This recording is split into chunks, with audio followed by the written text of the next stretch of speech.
Here's the install. You just gotta finagle this kind of into that back corner.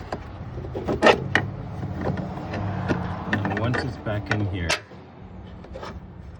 hook it onto this vertical post and then slide it down so it kind of snaps in place there.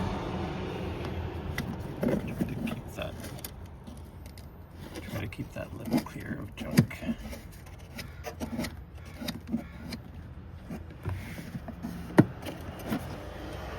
then a little magnet here. I don't know how important this really is, but that just drops into the pocket.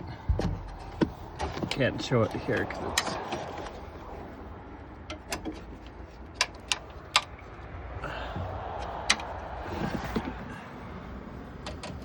just drops into that pocket there.